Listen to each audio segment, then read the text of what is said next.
الحمد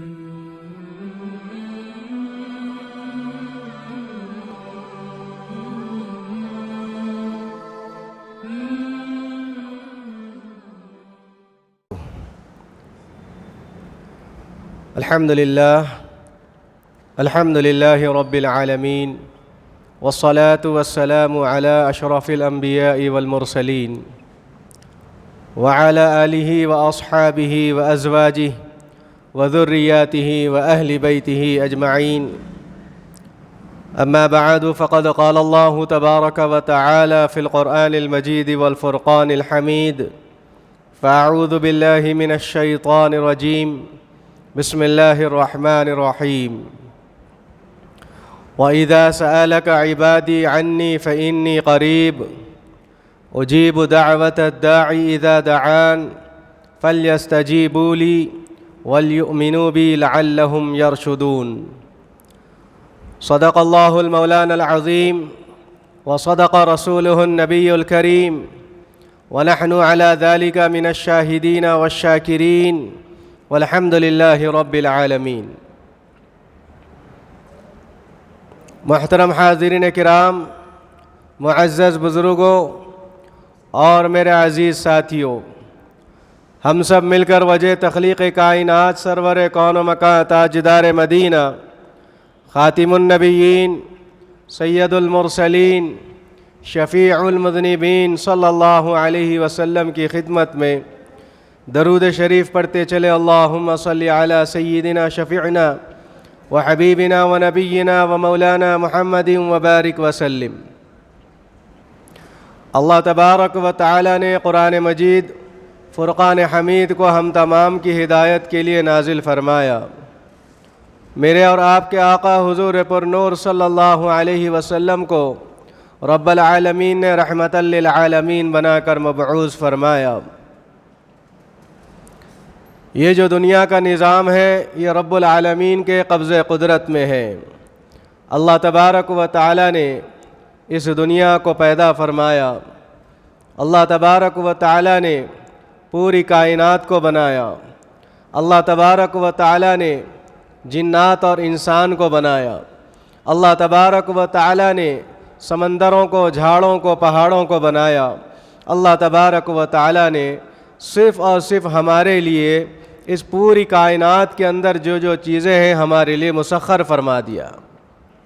یہ رب العالمین کا بڑا احسان عظیم ہے کہ اس نے ہمارے لیے، اپنے بندوں کے لیے یہ ساری چیزوں کو پھیر دیا اور ہماری خدمت کے لیے لگا دیا. دن کے لیے سورج کی ضرورت ہے، رات کے لیے رات کی تاریکی میں چاند کی روشنی کی ضرورت ہے، ستاروں کی ضرورت ہے. اور جب اللہ کا بندہ بھوکا ہوتا ہے، اس کو غذا کا انتظام اللہ نے کیا ہے. جب پیاسا ہوتا ہے تو پینے پانی کا انتظام فرمایا ہے. تو یہ اللہ تبارک و تعالی نے اپنے بندوں پر اور خاص طور پر حضور پاک صلی اللہ علیہ وسلم کی امت میں ہم کو پیدا فرمایا. یہ پورا دنیا کا نظام اور سسٹم ہے، اس کے اوپر غور و فکر کرتے رہنا چاہیے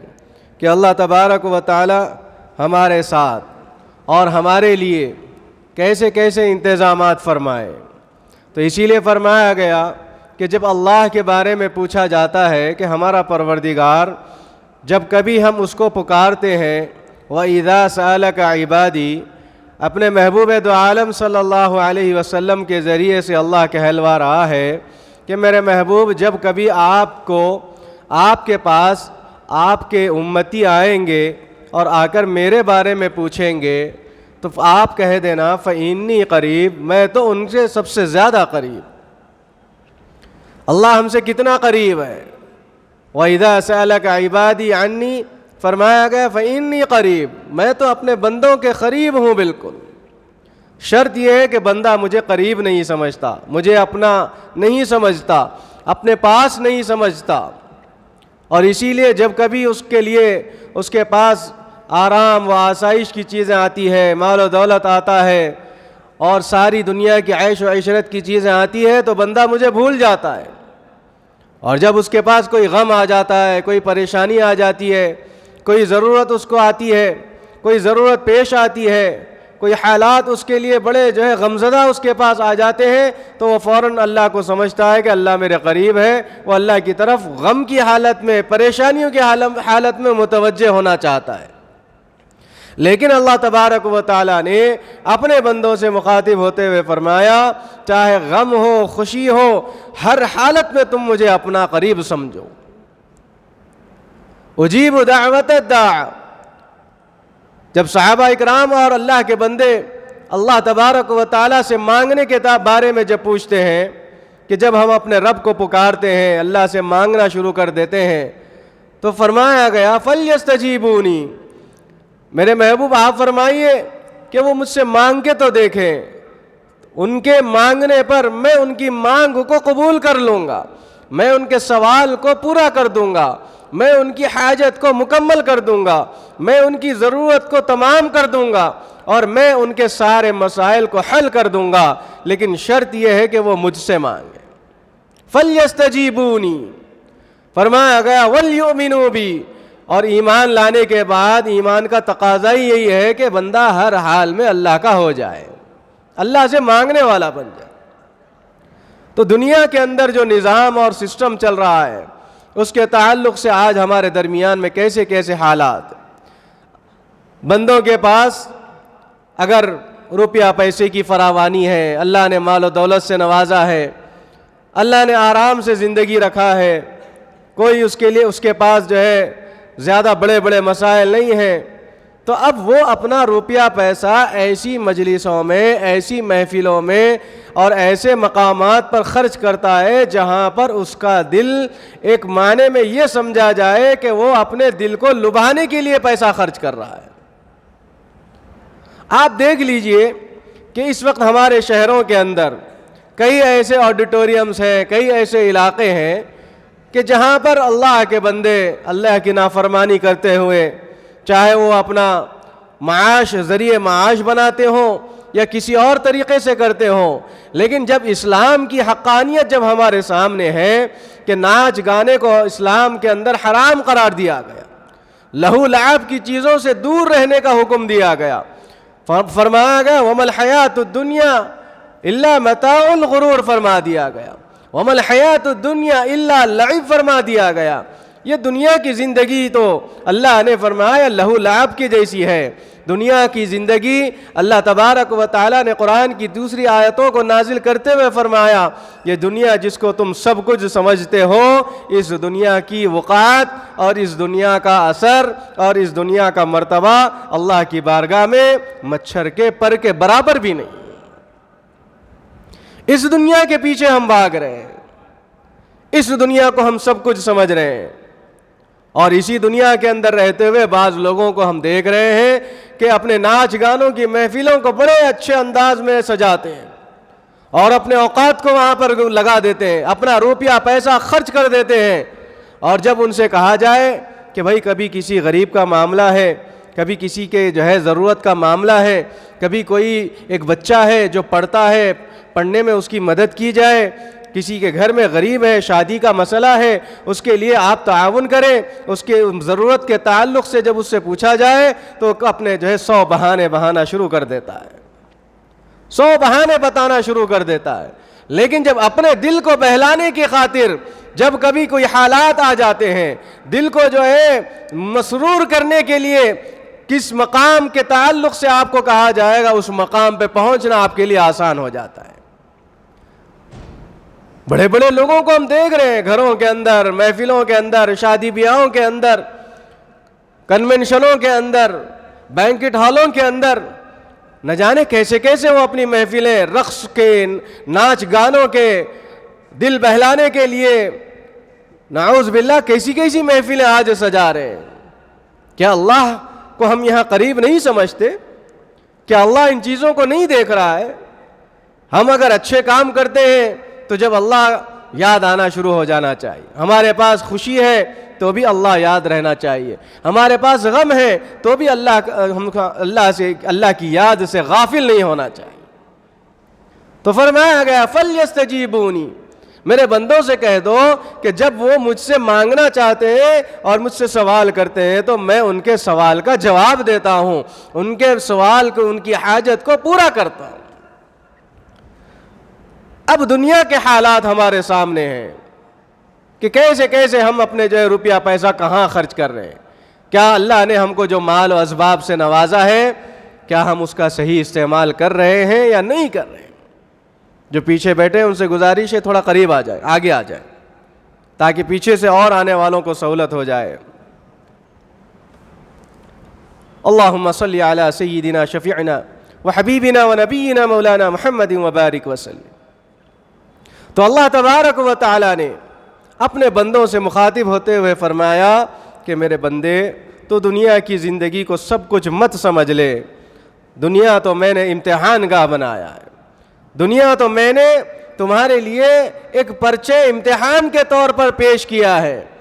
اب تمہارا کام یہ ہے کہ تم اس امتحان کے پرچے میں جو جو سوالات تمہارے سامنے آئیں گے اس کا جواب دینا ہے، پھر امتحان گاہ سے چلے جانا ہے۔ کتنے ایسے اسٹوڈنٹس ہیں، بچے ہیں، ہم نے دیکھا کہ اپنے بچوں کے پاس جب کبھی ان کا ہال ٹکٹ آتا ہے تو اس کے اندر ان کا نام لکھا جاتا ہے، سینٹر کا نام دیا جاتا ہے، پھر اس کا وقت لکھ دیا جاتا ہے کہ آپ کے پاس 2.5 گھنٹے، آپ کے پاس 3 گھنٹے کا وقت ہے، اتنے ہی مقدار کے اندر آپ کو اپنے پورے سوالات کا جواب حل کرنا ہے۔ جیسے ہی یہ وقت مکمل ہو جائے گا، 1 منٹ زیادہ آپ کو نہیں دیا جائے گا، پرچہ آپ سے چھین لیا جائے گا یا آپ کو دینا پڑے گا۔ آپ کو 3 گھنٹے کے بعد، 2.5 گھنٹے کے بعد اختیار نہیں ہے کہ آپ جو ہے اس امتحان گاہ میں، اس جو ہے ہال کے اندر بھی آپ نہیں بیٹھ سکتے۔ آپ کا امتحان ہو گیا، بس آپ پرچہ دے دیں، چلے جائیں۔ اب آپ کہیں گے کہ نہیں، میں جو ہے امتحان بھی لکھوں گا، پھر 3 گھنٹے نہیں 4-6 گھنٹے اور بیٹھوں گا اور اپنی منمانی کروں گا، اپنے حساب سے سوال جواب لکھوں گا، اپنے حساب سے میں جوابات جو ہے اپنے انداز میں لکھوں گا، تو یہ آپ کا لکھنا، یہ آپ کا کہنا، یہ آپ کا بیٹھنا سب کچھ ضائع ہے، کام آنے والا ہی نہیں ہے۔ امتحان اور امتحان سینٹر کے جو رولز اینڈ ریگولیشنز ہوتے ہیں اس پہ فالو کرنا ہمارے لیے لازم ہو جاتا ہے، ہمارے بچوں کے لیے لازم آ جاتا ہے۔ تو فرمایا گیا یہ دنیا بھی ہمارے لیے ایسے ہی امتحان گاہ ہے۔ جس طرح ایک ایگزام ہال کے اندر 2.5 سے 3 گھنٹے 2 گھنٹے کا وقت دیا جاتا ہے، ایسے ہی اللہ نے ہم کو 60 سال کی 70 سال کی 80 سال کی، اگر کسی کے اوپر اللہ رحم کھا رہا ہے، اس کو موقع دے رہا ہے، اس کو موقع دینا چاہتا ہے کہ اس کی عبادتیں بھی زیادہ ہو، اس کی عمر بھی زیادہ ہو، اس کی نیکیاں بھی زیادہ ہو، تو اللہ ماشاءاللہ 90 اور 100 سال کی عمر والے ہمارے آج سوسائٹی میں بہت کم ملتے ہیں۔ اکثر و بیشتر ہم کو دیکھنے کو یہ مل رہا ہے کہ آج نہ کوئی چھوٹا بچہ، نہ کوئی جو ہے جوان، نہ بوڑھا، ہر ایک کے تعلق سے روزانہ دیکھنے کو مل رہا ہے کہ بھائی موت کیسے واقع ہوئی، کیسا انتقال ہوا۔ کہتے ہیں کہ ابھی اچھے تھے، رات میں کھائے تھے، پانی بھی پیے تھے، محلے والوں سے بھی مل کر گھر میں آئے تھے اور گھر والوں سے بھی اچھی باتیں کی تھی، بیٹھے بیٹھے اچانک پسینہ آیا اور کچھ درد ہوا اور دنیا سے ختم۔ یہ زندگی کا خلاصہ ہے، اس کے لیے ہم سب کو تیار ہونا ہے۔ ہم یہ نہ سمجھیں کہ بھائی ہم جو ہے پورا یہاں پر وقت گزاریں گے، عیش و عشرت میں گزاریں گے۔ اسی لیے فرمایا گیا کہ اللہ کے بندے اپنے اوقات کی فکر کرنا چاہیے کہ کس وقت میں کس حالت میں اپنے اوقات کو گزار رہا ہوں۔ ہمیں پتہ نہیں ہے کہ ہم کس کام میں مصروف رہیں گے اور کب ہم کو موت اپنا نوالا بنائے گی۔ اسی لیے فرمایا گیا کہ ذکر و اذکار اپنی زبان پہ ہمیشہ جاری و ساری رہنا چاہیے۔ اگر آپ تاجر ہیں تو تجارت کرتے کرتے سبحان اللہ، الحمدللہ، اللہ اکبر، استغفار اور نہ جانے کیسے کیسے چھوٹے چھوٹے ذکر و اذکار ہیں، وہ اپنی زبان پہ ہمیشہ جاری رکھنا چاہیے۔ اس ذکر کی برکت یہ بتلائی گئی ہے کہ اللہ تبارک و تعالی اس ذکر کرنے پر اگر خدا نخواستہ ذکر کی حالت میں ہمارا خاتمہ ہو رہا ہے، اللہ کے نام پر ہمارا خاتمہ ہو رہا ہے، ذکر کی کیفیت کے اندر ہماری زبان ہل رہی ہے تو اللہ کا نام لیتے ہوئے ہماری زبان ہل رہی ہے، اور ایسے وقت میں اگر ملک الموت آئیں گے، ہماری روح قبض کریں گے، اور جب فرشتے اللہ کی بارگاہ میں اس بندے کے ساری ڈیٹیلز لکھانے جائیں گے، اللہ کو سب کچھ معلوم ہے لیکن پھر بھی فرشتوں سے روزانہ کارکردگی لیتے ہیں۔ فرشتے کہتے ہیں، فرشتوں سے پوچھا جاتا ہے دوسرے فرشتے کہ بھلا بتلاؤ اس بندے کو جب آپ اس کی جسم سے روح کھینچ رہے تھے، نکال رہے تھے، یہ بندے کا عالم کیسا تھا، یہ بندہ کس کام میں مصروف تھا، یہ بندہ کون سی کیفیت میں مبتلا تھا؟ تو وہ اللہ کے فرشتے کہتے ہیں کہ ماشاءاللہ یہ تو بڑا اللہ کا برگزیدہ بندہ تھا، تجارت بھی کر رہا ہے، گھر والوں کو بھی سنبھال رہا ہے، بیوی بچوں کو بھی حلال طریقے سے پال رہا ہے، اور تجارت کر رہا ہے، ملازمت کر رہا ہے، اس کا ذہن، اس کی آنکھیں کام تو کر رہی ہے لیکن اس کا دل اور زبان جو ہے اللہ کے ذکر میں مبتلا ہے۔ جب یہ اگر فرشتے ہمارے حق میں کہہ دیں تو میرے محترم بزرگوں دوستو کامیابی ہمارا ٹھکانہ ہوگا۔ اب اس کے برعکس جب اس کا سکے کا جب دوسرا رخ اگر ہم دیکھیں گے کہ اگر کوئی اللہ کا بندہ نافرمان، گناہگار، خطا کار، سیاہ کار،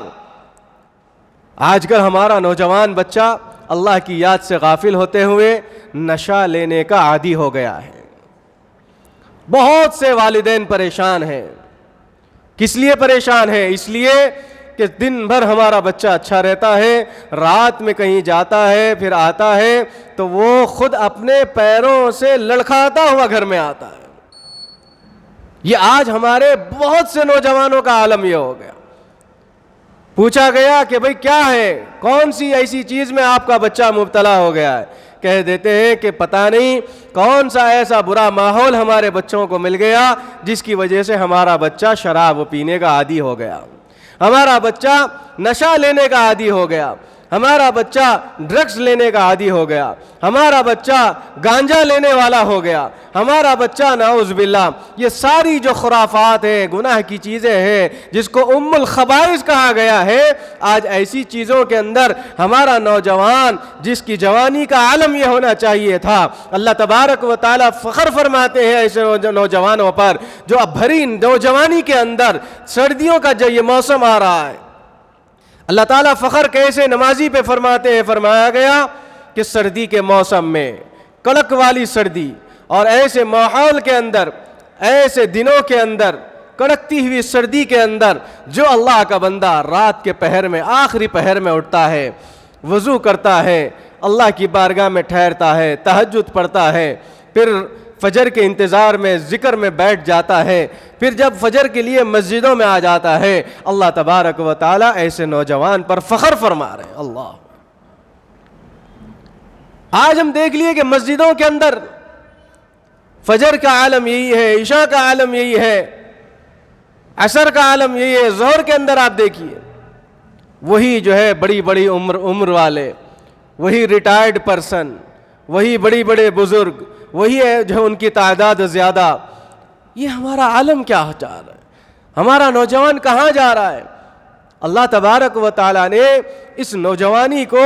عبادتوں کے اندر لگانے کے لیے اللہ نے ہم کو یہ نوجوانی عطا فرمائی، اور ہمارا نوجوان کہاں اپنے اوقات کو گزار رہا ہے؟ کہاں ہمارے بچے جو اپنے اوقات کو گزار رہے ہیں؟ رات بھر ہمارا بچہ جاگ رہا ہے۔ حضرت امام ابو حنیفہ رحمۃ اللہ علیہ کے تعلق سے فرمایا گیا کہ آپ نے کئیوں سال جو ہے عشاء کی نماز کے بعد جب ذکر میں بیٹھتے تھے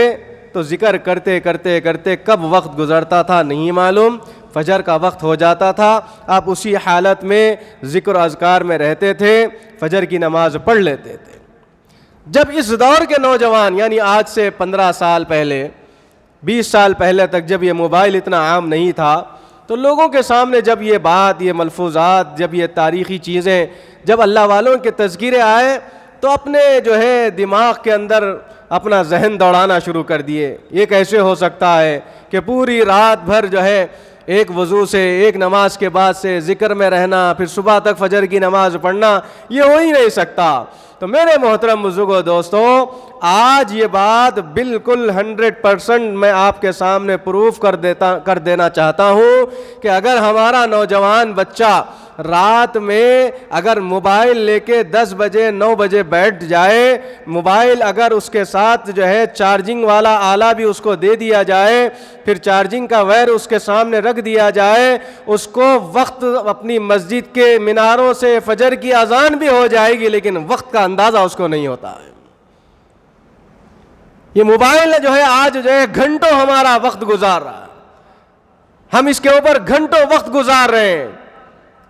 تو آپ کی چاہت موبائل دیکھنے پہ آ گئی، اس لیے آپ کو موبائل استعمال کرنا آپ کے لیے محبوب ترین عمل بن گیا، اور آپ کو رات بھر بیٹھنا بھی آپ کے لیے کوئی دشوار والا معاملہ نہیں ہوا۔ تو اللہ والے ایسے ہوا کرتے تھے، آپ کو موبائل کی محبت لے کے بیٹھی اور اللہ والوں کو اللہ کی محبت لے کے بیٹھی تھی، اسی لیے گھنٹوں ذکر اذکار میں لگا دیتے تھے، ان کے لیے کوئی یہ معاملہ جو ہے پیچیدہ معاملہ نہیں ہوتا تھا۔ ہمارے اللہ والوں کے تذکرے میں بات ملتی ہے کہ صبح فجر کے بعد سے ذکر اذکار کرتے کرتے قرآن پڑھتے تھے تو کئی پارے جو ہے فجر سے لے کے ظہر تک ان کے مکمل ہو جاتے تھے، پوری رات میں ایک قرآن مکمل کر لیا کرتے تھے۔ یہ اللہ والوں کے تذکرے ہمارے سامنے اس لیے پیش کیے جاتے ہیں تاکہ ہم اس سے عبرت حاصل کریں، ہم ذکر و اذکار کرنے والے بن جائیں۔ تو فرمایا گیا فَلْيَسْتَجِيبُونِي وَإِذَا سَأَلَكَ عِبَادِي عَنِّي، جب پوچھا جائے کہ اللہ کہاں ہے، کتنا قریب ہے، جب اللہ سے سوال کیا جائے گا تو کیا اللہ ہماری دعاؤں کو قبول کرے گا؟ تو فرمایا گیا فَلْيَسْتَجِيبُونِي، آپ فرما دیجئے میں تو اپنے بندوں کے بالکل قریب ہوں، ان کے سوال کا جواب دیتا ہوں۔ نَحْنُ أَقْرَبُ إِلَيْهِ مِنْ حَبْلِ الْوَرِيدِ، پھر فرمایا گیا کتنی مقدار میں اللہ ہم سے قریب ہے۔ تو پھر قرآن ہمارے سامنے ہے کہ اللہ تبارک و تعالی یہ جو ہمارے پیچھے گردن میں شے رگ جو ہے، جس کو اگر آپ جو ہے زور سے پریس کر کے تھوڑی دیر رکھ دیں گے، دبا دیں گے، انسان بے ہوش ہو جائے گا یا اس دنیا سے چلا جائے گا۔ تو اس باریک رگ سے بھی زیادہ اللہ ہمارے قریب ہے۔ شے رگ جس کو کہا گیا ہے، اگر اس کو زور سے اس کے اوپر مار دیا جاتا ہے تو انسان اس دنیا سے تباہ برباد ہو جاتا ہے، نکل جاتا ہے، مر بھی سکتا ہے۔ تو فرمایا کہ اس کی مثال اس طرح سے دی گئی کہ اللہ ہم سے اتنے قریب ہے۔ تو اب جب اللہ ہم سے قریب ہے تو ہم اللہ سے کتنے قریب ہیں، یہ ہم کو جو ہے محاسبہ کرنا ہے، یہ ہم کو دیکھنا ہے، یہ ہم اپنے آپ کو محاسبہ کریں کہ بھئی میں نے جو ہے 24 گھنٹے کے اندر میں نے اللہ کی کتنی فرما برداری کی ہے اور میں نے اللہ سے کتنی نافرمانی کی ہے، میں نے اللہ کے بندوں سے ملا ہے۔ اللہ کا ڈر ہمیشہ دلوں کے اندر رہنا چاہیے۔ جب دلوں کے اندر اللہ کا ڈر رہتا ہے، حضرت عبدالعزیز رحمۃ اللہ علیہ کے تعلق سے شاہ عبدالعزیز رحمۃ اللہ علیہ جن کو عمر ثانی کا لقب دیا گیا، عمر بن عبدالعزیز کے تعلق سے میں آپ حضرات سنتے آئے ہوں گے کہ آپ کی زندگی کے حالات حضرت عمر بن عبدالعزیز کے پوری دنیا ان کے حالات سے واقف ہے۔ فرمایا گیا کہ حضرت عمر بن عبدالعزیز جب ان کو خلافت کا منصب پہ بٹھایا گیا، جب ان کو امیر المومنین بنایا گیا تو سب سے پہلے وہ اپنے گھر میں تشریف لائے، اور تشریف لانے کے بعد فوراً اپنی اہلیہ کو اپنے پاس بلایا اور بلا کر کہنے لگے، عرض کرنے لگے کہ دیکھو تمہارے سامنے 2 راستے ہیں اور بہت اہم بات میں تمہارے سامنے کرنے جا رہا ہوں۔ بیوی ڈر گئی، کہنے لگی کہ آخر کیا بات ہو گئی کہ آپ گھر کے اندر اچانک آئے اور اچانک بلائے اور ہمارے سامنے 2 باتیں رکھ دیے، وہ 2 باتیں آپ ہمارے سامنے ابھی رکھے نہیں ہیں۔ تو فرمایا اس سے پہلے آپ کہہ رہے ہیں کہ دیکھو تمہاری مرضی، میرے ساتھ زندگی گزارنا ہے تو گزارو یا طلاق لینا ہے لے لو۔ تو فرمائی پریشان ہو گئی کہ آخر بات کیا ہے وہ تو بتائیں۔ تو آپ نے فرمایا کہ دیکھو سب سے پہلے اب اللہ نے مجھے اس دنیا کے اندر امیر المومنین کے تخت پر بٹھایا ہے اور اللہ کے بندوں نے میرا انتخاب کیا ہے، اب یہاں سے تمہارے پاس جتنے زیور جو تمہارے 4 پشتوں سے جو خلافت کا دور تمہارے خاندان کے اندر آیا تھا، ان لوگوں نے جتنا مال و اسباب تم کو دیا ہے، ہیرے جواہرات جو دیے ہیں، زیورات جو دیے ہیں، وہ سب کے سب تو تمام چیزوں کو تم جو ہے بیت المال میں تم کو جمع کرنا پڑے گا۔ بھی پریشان ہو گئی کہ اس کی وجہ کیا ہے؟ تو کہنے لگے کہ تمہارے آبا و اجداد، تمہارے بھائی، تمہارا باپ اور تمہارے پشتوں میں ان کے باپ، یہ جتنے گزرے ہیں یہ سب کے سب خلافت کے دور میں اس تخت پر بیٹھے ہوئے تھے، اور یہ جو زیورات جو تم کو تحفے کے طور پر جو دیے گئے ہیں یہ سب کے سب اسی بیت المال کے مال کے ذریعے سے خریدے گئے تھے۔ اب جب مجھے امیر المومنین بنایا گیا ہے تو میں سب سے پہلے یہ تمام چیزیں جو ہم کو ہمارے لیے تحفتاً تو ضرور آئی تھی، لیکن اس کو خریدنے کے لیے جو مال استعمال کیا گیا تھا وہ بیت المال کا تھا، اسی لیے ان تمام کو تم کو بیت المال میں جمع کرنا پڑے گا۔ ٹھیک ہے، پہلی بات ہو گئی۔ اب دوسری بات بتائیں۔ عرض کرنے لگے کہ اب ہمارے گھر کے اندر بیت المال سے ایک ذرہ برابر بھی روپیہ پیسہ ہم کو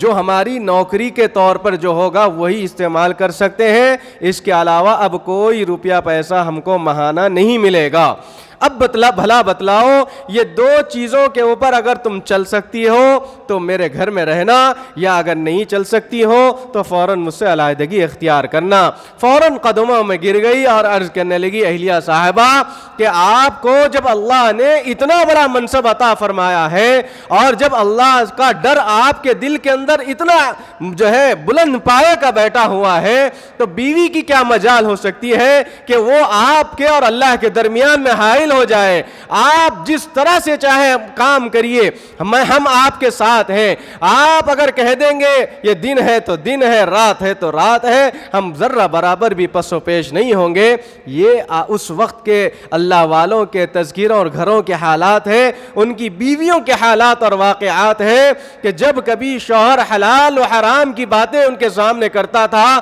بیویاں بے چوں چرا اس بات کو تسلیم کر لیا کرتی۔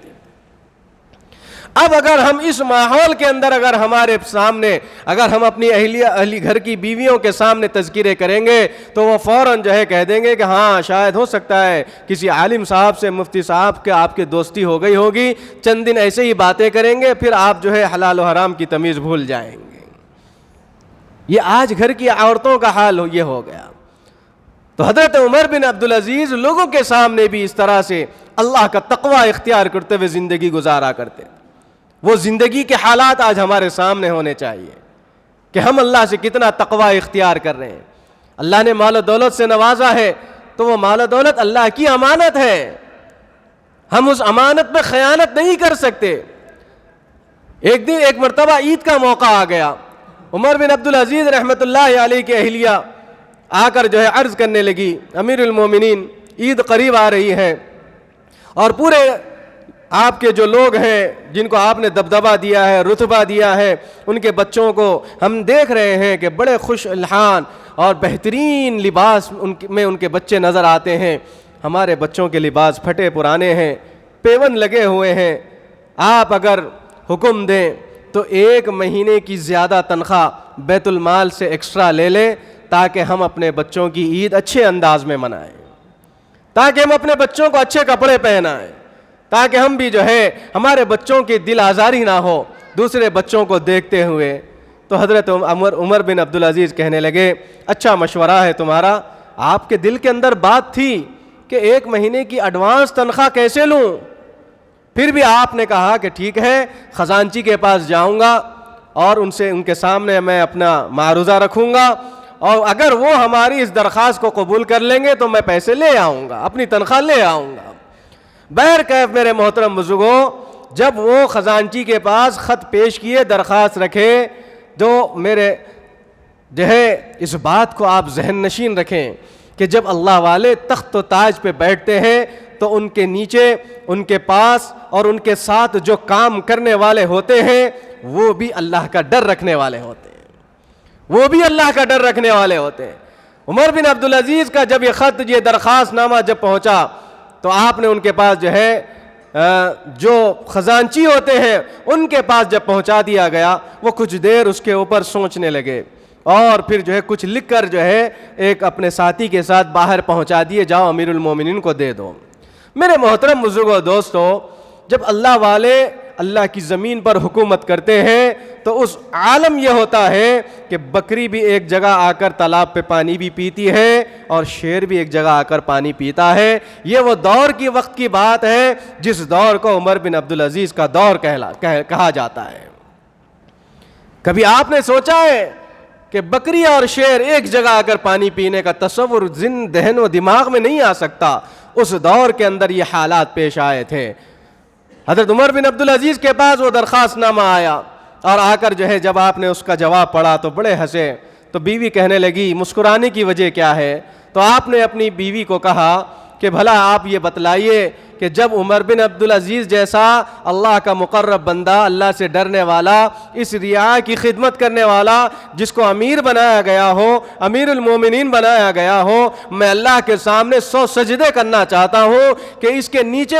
اس کے جو ساتھی، اس کے جو انڈر میں کام کرنے والے ہیں، یہ بھی اللہ کا ڈر رکھنے والے ہیں. اس کے اندر لکھا گیا ہے امیر المومنین آپ اگر حکم کر دیں تو یہ بیت المال میں سے آدھا مال آپ کے لیے قربان کرنے کے لیے ہم تیار ہیں، لیکن اس بات کا جواب آپ یہاں اس پیپر کے اندر لکھ دیجئے کہ 1 مہینے کا ایڈوانس جو سیلری اور تنخواہ جو آپ مانگ رہے ہیں، آپ اس ایڈوانس سیلری کے نیچے پہلے یہ لکھ کر دے دیں 1 مہینے تک آپ زندہ رہیں گے تو آپ کے لیے لکھ دیا جائے گا، آپ کو دے دیا جائے گا. آپ 1 مہینے کی گارنٹی ہمارے لیے لکھ کر دے دیں کہ آپ 1 مہینہ زندہ رہیں گے تو ہم آپ کو یہ مال دے سکتے ہیں. عمر بن عبدالعزیز رحمۃ اللہ علیہ کے آنکھوں سے آنسو جاری ہو گئے. یا اللہ تیرا بڑا شکر ہے کہ اگر میں اس دنیا سے چلا جاؤں تو کوئی بات نہیں ہے، میرے پاس میرے ایسے ساتھی ہیں جو میرے بیت المال کے مال کو ضائع نہیں کریں گے، غیر طریقے سے اس کو استعمال نہیں کریں گے. تو یہ اللہ والوں کی صفات ہوا کرتی تھی، اللہ والوں کی زندگی کے حالات ہوتے تھے. تو فرمایا گیا اپنی بیوی کو دیکھو آ جاؤ، اللہ تبارک و تعالیٰ کی طرف سے شاید یہی ہمارے مقدر میں ہے، نہ ہم اس کے اندر گارنٹی لکھ سکتے ہیں، نہ اللہ ان کے سامنے کوئی جواب دے سکتے ہیں، لہٰذا پھٹے پرانے کپڑوں میں ایسے ہی عید گزار لو. جب آپ عید کا خطبہ دینے تشریف لے گئے تو سارے لوگوں کے بچے اچھے اچھے کپڑے پہن کر آئے تھے، بچے بھی باشعور تھے. اسی مجلس میں بچوں کو اپنے قریب بلایا اور بلا کر عرض کرنے لگے بیٹا تم یہ بات ہرگز اپنے ذہن میں نہ رکھنا، آج ہمارے معاشرے کے اندر یہ بات چل رہی ہے، ہم دیکھ رہے ہیں کہ باپ تھوڑا سا مال و دولت والا ہو جاتا ہے تو بیٹے کی بڑی بڑی آرزویں آ جاتی ہیں. بیٹا کہتا ہے مجھے ڈیوک بائک چاہیے، بیٹا کہتا ہے مجھے نہ جانے بڑی بڑی BMW مرسڈیز کی بائک چاہیے، کار چاہیے. اس کے ایسے مطالبات شروع ہو جاتے ہیں اور باپ یہ دیکھتا نہیں ہے کہ ہمارے بچے کے لیے یہ فائدہ مند ہے یا فائدہ مند نہیں ہے. ہم اس کی پوری خواہشات کو پورا کر رہے ہیں،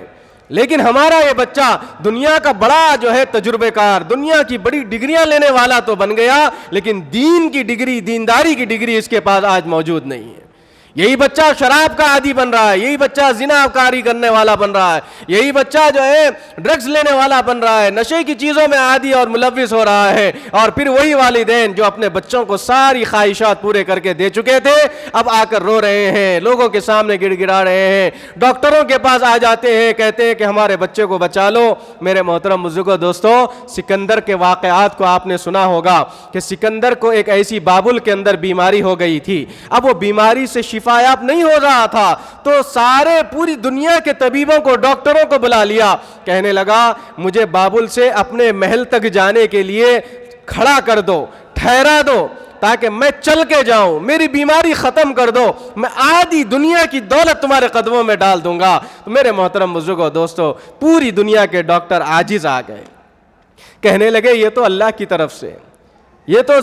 تمہیں زندگی موت حیات دینے والے کی طرف سے جو بیماری ہے، ہم جو کچھ کر سکتے تھے کر لیے، لیکن تم کو شفا نہیں دے سکتے. تو اس نے کہا کہ یہ سکندر پوری دنیا کو پیغام دینا چاہتا ہے، پوری دنیا کے اوپر حکومت کرنے کے بعد بھی یہ سکندر وصیت کر رہا ہے پوری دنیا کے سامنے، دیکھو میرا جنازہ جب کبھی لے جاؤ تو میرے جنازے میں کپڑے کے اندر میرے ہاتھ نہ باندھنا بلکہ میرے ہاتھ کو ایسے کھلے رکھ دینا. تو پوچھا گیا بادشاہ سلامت یہ کیا وصیت ہے؟ تو سکندر اعظم جو پوری دنیا پہ حکومت کر رہا تھا، کرنے والا تھا، کر لیا تھا، جب اس دنیا سے جا رہا ہے تو لوگوں کو معلوم ہو جائے کہ جب ایک چھوٹی بیماری لگ جائے تو یہ مال و دولت سے وہ بیماری دور نہیں کی جا سکتی. تو سکندر بھی اللہ کے سامنے عاجز آ گیا، اپنی بیماری کو شفا میں نہیں بدل سکا. اللہ ماشاءاللہ اس کے پاس پوری دنیا کی دولت ساری رہنے کے باوجود بھی وہ اس دنیا کو قابو نہیں کر سکا، پوری دنیا پہ